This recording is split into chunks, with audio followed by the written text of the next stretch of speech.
தெரிஞ்சோ தெரியாமலோ இப்படி நடந்துருச்சு. அந்த கோவத்தை தணிக்கிறேன்னு சொல்லிட்டு பிரச்சனையை வளர்த்துக்கிட்டு போகாதீங்க.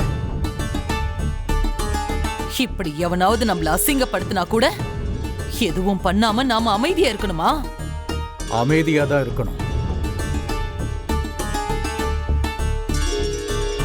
பப்ளிக் கிட்ட போய் பழி வாங்கிதான் தீருவேன்னு கங்கணம் கட்டிக்கிட்டு நின்னா அது நம்ம அரசியலுக்கு சரிப்பட்டு வராது.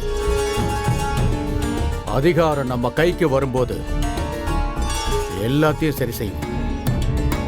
புரியுதா?